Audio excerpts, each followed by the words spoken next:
Video में आगे बढ़ने से पहले अगर आपको जून 2024 से टर्म एग्जाम के लिए सॉल्व असाइनमेंट चाहिए या फिर हैंड रिटन असाइनमेंट चाहिए तो आप लोग एएच हेल्पलाइन टीम के व्हाट्सएप नंबर 8100323239 पे कांटेक्ट करके अपना ऑर्डर प्लेस कर सकते हैं। Hello everyone, welcome to my YouTube channel AH helpline. कैसे हैं आप लोग? इस वीडियो में हम लोग बात करने वाले हैं 3 इंपॉर्टेंट चीज़ के बारे में जो आप लोग को असाइनमेंट सबमिट करने से पहले ध्यान रखना है। अदरवाइज फिर आप लोग के मार्क्स अपडेट नहीं होंगे और मार्क्स अपडेट करवाने में काफ़ी प्रॉब्लम फेस करना पड़ेगा, जो कि बहुत सारे स्टूडेंट फेस करते हैं। इसलिए आप लोग ये 3 चीज़ें याद रखिएगा तो प्रॉब्लम नहीं होगा। ऑलरेडी आप लोग को पता है कि असाइनमेंट सबमिशन चल रहा है इग्नू में, 30 अप्रैल तक लास्ट डेट है। एंड ऑल ओवर इंडिया के जितने भी स्टडी सेंटर हैं वहाँ पे असाइनमेंट सबमिशन ऑफलाइन मोड में लिए जा रहे हैं। 3 इंपॉर्टेंट चीज़ क्या क्या है जो आप लोग को असाइनमेंट सबमिट करने से पहले याद रखना है। सबसे पहले तो अपना फ्रंट पेज में सारा डिटेल सही सही पुट करना है, ठीक है। आप लोग को लग रहा होगा कि ये बहुत सिंपल सा चीज़ है, लेकिन बहुत सारे स्टूडेंट का असाइनमेंट के मार्क्स इस वजह से ही अपडेट नहीं होता है क्योंकि उनका फ्रंट पेज में डिटेल सही से नहीं लिखा होता है। फ्रंट पेज में अगर आपका डिटेल सही नहीं लिखा रहेगा तो आपके असाइनमेंट के मार्क्स अपडेट नहीं होंगे। इसलिए आपको फ्रंट पेज में सही सही एंड कंप्लीट डिटेल देना है। ऐसा नहीं कि सिर्फ इनरोलमेंट नंबर या नेम लिख दो। बहुत से स्टूडेंट ऐसी पेज में कुछ भी लिख के उसके बाद से सबमिट कर देते हैं, या सिर्फ अपना नेम, अपना फादर्स का नेम या एड्रेस, ये सब चीज़ लिख के सबमिट कर देते हैं। आप लोग को फ्रंट पेज में कुछ स्पेसिफिक डिटेल देना होता है एंड वो आपको लिखना होता है। उसके बाद से ही आप लोग के मार्क्स अपडेट होते हैं। क्या क्या आपको डिटेल देना है? आपका जो कवर पेज या फिर फ्रंट पेज जो होता है उसमें आपको नेम, इनरोलमेंट नंबर लिखना होता है, प्रोग्राम कोड लिखना होता है, कोर्स कोड लिखना होता है, स्टडी सेंटर कोड लिखना होता है, डेट ऑफ सबमिशन लिखना होता है, अपना मोबाइल नंबर भी देना होता है ताकि अगर कुछ प्रॉब्लम हो तो स्टडी सेंटर आपसे कांटेक्ट कर पाए। एंड डेट ऑफ सबमिशन भी लिखना होता है और सिग्नेचर भी आपको देना पड़ता है। तो ये सारा डिटेल आपको देना पड़ता है, तब जाके आपके असाइनमेंट के मार्क्स अपडेट होने में कोई भी प्रॉब्लम नहीं होता है। काफ़ी स्टूडेंट का आप लोग कंप्लेन सुनोगे कि मेरा मार्क्स अपडेट नहीं हुआ, लेकिन देखोगे कि कोई प्रोग्राम कोड किसी ने नहीं लिखा है, कोर्स कोड नहीं लिखा हुआ है, कोर्स टाइटल नहीं लिखा हुआ है, असाइनमेंट कोड विथ ईयर नहीं लिखा हुआ है। बहुत सारा चीज़ का इशू होता है क्योंकि देखो आप लोग असाइनमेंट सबमिट कर देते हो, लेकिन उसके बाद वो असाइनमेंट इधर उधर कहाँ जाता है चेकिंग करने के लिए, फिर जैसे तैसे रखाता है। अगर आपका डिटेल सही से नहीं होगा तो फिर वो अपडेट नहीं होता है और मिल नहीं पाता है, ठीक है। तो इसलिए आप लोग ये सारा डिटेल फिलअप करना। एंड फ्रंट पेज का लिंक ऑलरेडी मैंने टेलीग्राम चैनल पर दिया हुआ है। सारे PDF फाइल आपको जो फ्रंट पेज पसंद आए वो आप लोग डाउनलोड करके उसको अटैच कर सकते हो। मैं हमेशा रिकमेंड करता हूँ इधर ये आप फ्रंट पेज यूज कर सकते हो या फिर ये फ्रंट पेज यूज कर सकते हो। इसमें सारे डिटेल दिए हुए हैं, यानी कि enrolment number, name, address, course title, course code, assignment code with year, study centre code, phone number, email address, date and signature, ठीक है। इस फ्रंट पेज में भी सारा डिटेल दिया हुआ है। तो सबसे पहले तो आप लोग को फ्रंट पेज में अपना डिटेल सही से लिखना है। दूसरा इंपॉर्टेंट चीज़ ये है कि आप लोग को जो असाइनमेंट सबमिशन रिसीट है वो जरूर ले लेना है, क्योंकि स्टडी सेंटर वाले हमेशा असाइनमेंट आपका गुम कर देते हैं तो फिर आपका मार्क्स अपडेट नहीं होता है। इस तरीके से आपका असाइनमेंट सबमिशन रिसीट होता है जिसमें आपका एनरोलमेंट नंबर लिखा होता है, आपका नेम लिखा होता है, कोर्स कोड, जो जो असाइनमेंट आप सबमिट कर रहे हो उसका यहाँ पे कोड लिखा हुआ रहेगा, आपका सिग्नेचर रहेगा और यहाँ पे जो ऑफिशियल रिसीव करें उनका सिग्नेचर रहेगा, उनका स्टैंप लगा रहेगा, ठीक है। तो ये जरूर कर लेना आप लोग। और अगर आपको ये नहीं मिल पा रहा है, क्योंकि ये फॉर्म समटाइम नहीं मिलता है, अवेलेबल नहीं रहता है, तो कोई भी वाइट कलर का पेज को इस फॉर्मेट में कट कर लेना छोटा सा और उसमें अपने पेन से लिख लेना नेम, इनरोलमेंट नंबर, जो जो असाइनमेंट सबमिट करे उसका कोड एंड सिग्नेचर कर लेना, और जो भी रिसीव करे उनका सिग्नेचर और स्टैम्प जरूर लगवा लेना। और ये सबमिशन रिसीट अगर आपका असाइनमेंट के मार्क्स अपडेट नहीं होता है तो उस वक्त आप लोग ये स्टडी सेंटर पे शो कर सकते हो कि आपने असाइनमेंट सबमिट किया हुआ है, क्योंकि बहुत बार आपका असाइनमेंट मिसमैच हो जाता है। उस वक्त स्टडी सेंटर वाले काफ़ी मुश्किल पैदा करते हैं आपके लिए असाइनमेंट के मार्क्स अपडेट करने में। लेकिन अगर आपके पास प्रूफ रहेगा, उनका सिग्नेचर रहेगा, स्टैंप लगा रहेगा, तो कम से कम वो लोग ढूंढेंगे कि हाँ आपने असाइनमेंट सबमिट किया हुआ है, ठीक है ना। तो ये आप लोग असाइनमेंट सबमिशन रिसीट जरूर ले लेना। असाइनमेंट सबमिट करने के टाइम पे ये चीज़ याद रखना कि आपको असाइनमेंट सबमिशन रिसीट लेना है, सिग्नेचर करवा लेना है, ओके।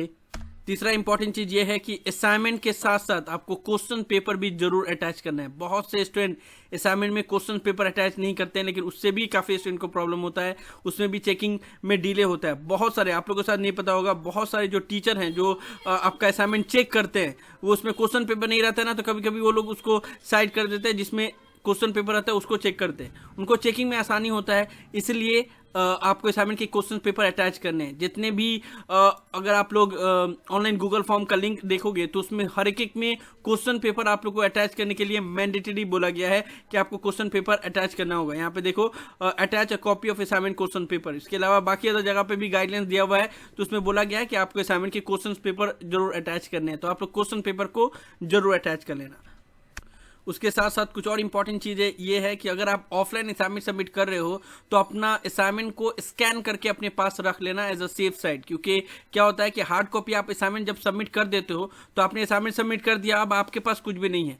मान लो बाई चांस अगर उनसे असाइनमेंट गुम हो गया, नहीं मिल पा रहा है, तो फिर आपके पास ये सॉफ्ट कॉपी कम से कम रहेगा, वो आप स्टडी सेंटर पे दे सकते हो कि हमारे पास सॉफ्ट कॉपी है, एंड फिर उसको वो लोग चेक करके मार्क्स आपका अपडेट कर सकते हैं। तो असाइनमेंट बना के उसके बाद से उसका पीडीएफ फाइल जरूर बना लेना, जो भी आपने हैंड रिटेन असाइनमेंट बनाया हुआ है उसका पीडीएफ फाइल बना लेना, ताकि आगे वो आप यूज कर पाओ इन केस अगर आपका असाइनमेंट गुम हो जाता है तो। ओके ना, ऑनलाइन जितने भी स्टूडेंट असाइनमेंट सबमिट करते हैं वो एक चीज का ध्यान रखेंगे कि आपको अपना हर एक पेज पे सिग्नेचर एंड इनरोलमेंट नंबर जरूर लिखना है, अदरवाइज फिर आपका असाइनमेंट रिजेक्ट होने के चांसेस रहते हैं। क्योंकि ऑनलाइन असाइनमेंट सबमिशन में जो स्टडी सेंटर है उसको इस बात का प्रूफ चाहिए कि ये आपका ही असाइनमेंट है। बहुत से स्टूडेंट क्या होता है ना कि डायरेक्ट ऑनलाइन ही परचेज करते हैं, ऑनलाइन ही सबमिट कर देते हैं, ठीक है। तो उनको सिग्नेचर एंड इनरोलमेंट नंबर ये लिखना जरूरी होता है, अदरवाइज फिर ऑथेंटिकेट नहीं हो पाता है कि ये आपका ही असाइनमेंट है, ठीक है ना। तो आपको ये काम जरूर कर लेना है कि अपना असाइनमेंट के एक पेज पे सिग्नेचर एंड इनरोलमेंट नंबर जरूर लिखना है। अगर आप ऑनलाइन असाइनमेंट सबमिट कर रहे हो, तो ऑफलाइन असाइनमेंट सबमिट कर रहे हो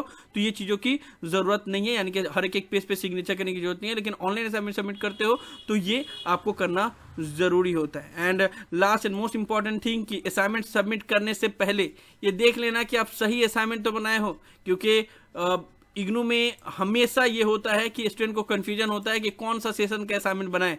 हमेशा मल्टीपल सेशन के क्वेश्चन पेपर वेबसाइट पे अपडेट होते हैं एंड स्टूडेंट को काफ़ी कंफ्यूजन होता है। जैसे अभी देखो, अभी कोई मास्टर ऑफ इंग्लिश का स्टूडेंट है तो 23-24 का भी असाइनमेंट अपडेटेड है, 24-25 का भी असाइनमेंट अपडेटेड है ना। ज़्यादातर स्टूडेंट को इसमें कंफ्यूजन होता है कि करंट असाइनमेंट यानी कि 24-25 हुआ, लेकिन ऐसा नहीं होता है। आपको असाइनमेंट का क्वेश्चन पेपर चेक करके उसमें देखना पड़ता है कि वो असाइनमेंट के क्वेश्चन पेपर अभी के लिए वैलिड है या नहीं है। एंड उसका मैंने बहुत बार तरीका आप लोग को बताया हुआ है कि आपको असाइनमेंट का लास्ट डेट चेक करना पड़ता है, वहां से आप लोग को पता चलता है कि वो असाइनमेंट अभी के लिए वैलिड है या नहीं है। सेशन देखना पड़ता है, ठीक है ना।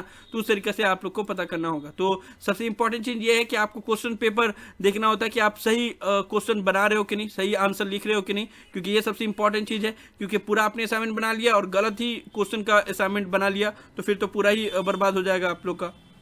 एंड अगर आपने असाइनमेंट बना के सबमिट किया लेकिन फ्रंट पेज में डिटेल ही सही से फिलअप नहीं किया तो फिर आपका मार्क्स अपडेट नहीं होगा। अगर आपने असाइनमेंट बना के सबमिट कर दिया लेकिन रिसीट नहीं लिया और आपका जो असाइनमेंट अगर गुम हो गया तो फिर आपका असाइनमेंट पूरा मेहनत बर्बाद हो जाएगा, ठीक है। तो ये सारी चीज़ों का ध्यान रखना है आप लोग को। एंड ऑनलाइन असाइनमेंट सबमिट कर रहे हो, अगर आपने सिग्नेचर एंड इनरोलमेंट नंबर नहीं लिखा हर एक पेज में, तब भी असाइनमेंट रिजेक्ट हो जाता है। एंड इसको लेकर दिल्ली 1 ने, दिल्ली 2 ने क्लियरली बोल दिया है कि अगर सिग्नेचर नहीं रहेगा तो उसको कंसिडर नहीं किया जाएगा। तो इस चीज़ को आप लोग को ध्यान रखना है, तभी आप लोग का असाइनमेंट का marks time to time update हो जाता है एंड फिर आप लोग के असाइनमेंट के मार्क्स को लेकर ज़्यादा दौड़ धूप नहीं करना होता है। तो ये सारा चीज़ आप लोग याद रखना एंड उसके बाद से फिर आप लोग असाइनमेंट सबमिट करना। तो ये सब इस वीडियो में बहुत सारे स्टूडेंट अभी असाइनमेंट सबमिट करने जा रहे हैं, तो वो ये 3 चीज़ें उन लोग को याद रखना ज़रूरी है ताकि उन लोग को आगे कोई भी प्रॉब्लम ना हो और असाइनमेंट के मार्क्स टाइम पे अपडेट हो जाए। और उसी के बारे में मैं आप लोग को सभी इन्फॉर्मेशन दे रहा था। मुझे उम्मीद है कि आप लोग को वीडियो पसंद आया होगा। इस वीडियो को लाइक जरूर कर दे, सभी फ्रेंड के साथ शेयर करें ताकि उनको भी ये सभी इन्फॉर्मेशन मिल पाए। किसी भी तरह के डाउट के लिए आप लोग नीचे कमेंट बॉक्स में लिख सकते हैं या मुझे डायरेक्टली कॉल करके भी अपने डाउट क्लियर कर सकते हैं। और अगर आप AH हेल्पलाइन चैनल पर फर्स्ट टाइम आए तो मेक श्योर आप लोग पहली फुर्सत में चैनल को जरूर सब्सक्राइब कर ले। So thank you so much for watching this video. Have a nice day. Thank you so much.